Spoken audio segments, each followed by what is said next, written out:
Assalamualaikum warahmatullahi wabarakatuh. Saya di sini akan membawakan cerita sejarah tentang dinasti Qing.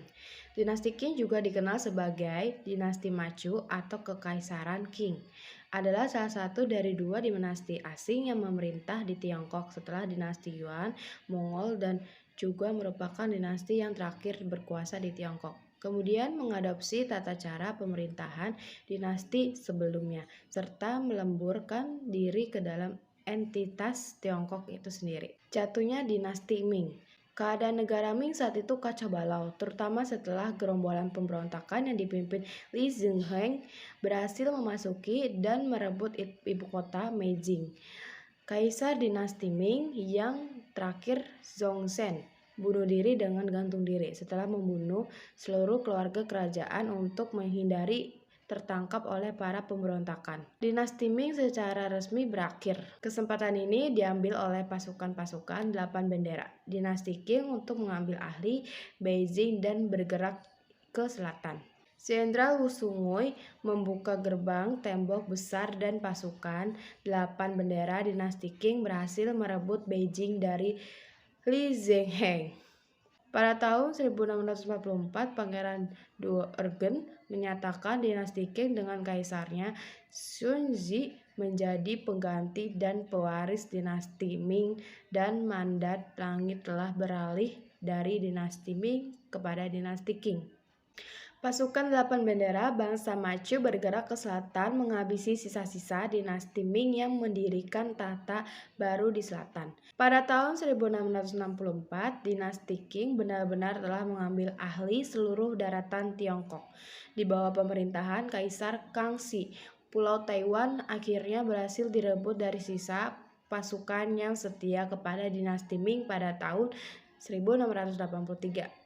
Dinasti Qing terkenal dengan kebijakannya yang tidak populer di kalangan bangsa Han dengan memaksa mereka menuruti cara berpakaian dan gaya rambut bangsa Macu. Gaya rambut bangsa Macu yang mencukur rambut bagian depan dan mengepang rambut bagian belakang dianggap penghinaan oleh bangsa Han yang menganggap rambut adalah turunan yang didapatkan dari leluhur. Di zaman tersebut, bagi orang Han yang tidak mematuhi peraturan tersebut akan menghadapi hukuman penggal. Dinasti Qing mengadopsi cara-cara dari dinasti Ming, terutama anutan Konghucu. Walaupun pada awalnya pembauran antara bangsa Han dan Macu dilarang untuk mempertahankan budaya dan ciri bangsa Macu. Pada akhir abad ke-19, bangsa Macu sudah sangat membaur dengan bangsa Han dan kehilangan banyak identitas mereka.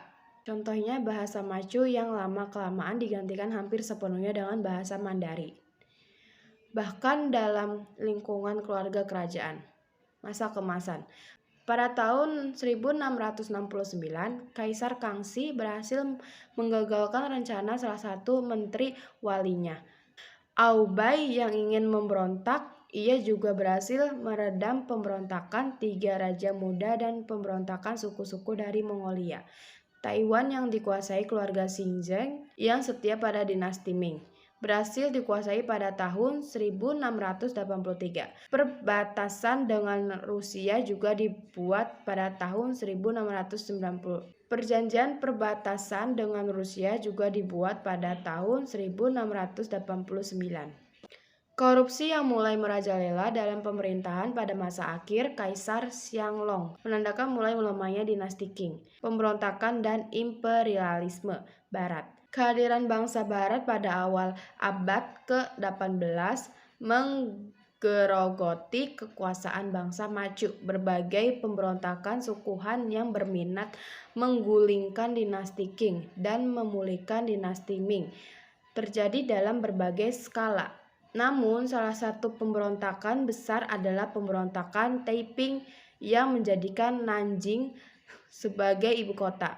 Perang Candu yang diakhir dengan kekalahan juga membawa ketidakpuasan di kalangan bangsa Han terhadap bangsa Macu.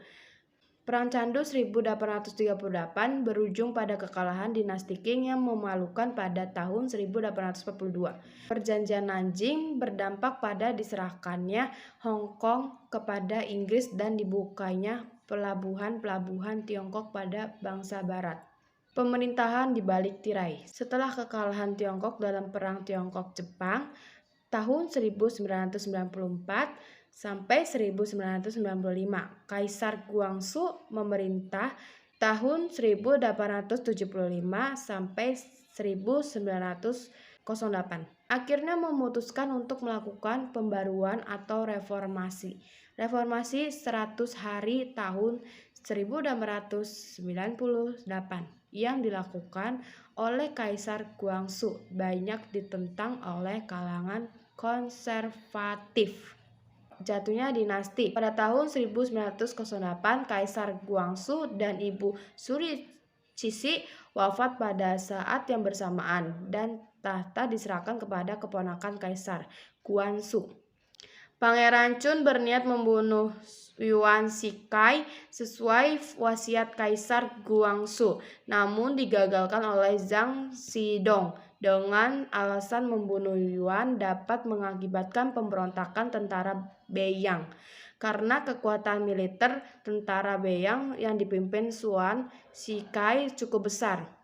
Pemberontakan di Wuchang pada 10 Oktober 1911 menghasilkan kemenangan bagi kelompok nasionalis yang mengakibatkan didirikannya Republik Tiongkok di selatan dengan Nanjing sebagai ibu kota dan Sun Yat-sen sebagai kepala sementara.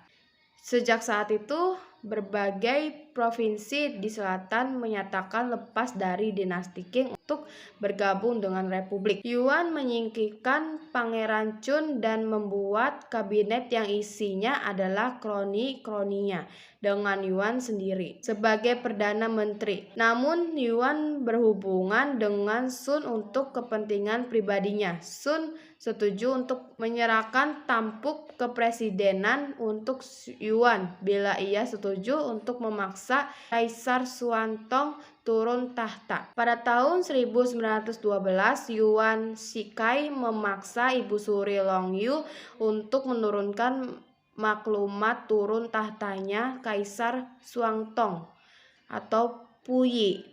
Pihak Republik berjanji untuk membiarkan Kaisar Puyi tetap menempati sebagian kota terlarang dan mempertahankan gelar kaisar walaupun hanya akan dihormati seperti layak kaisar negara asing.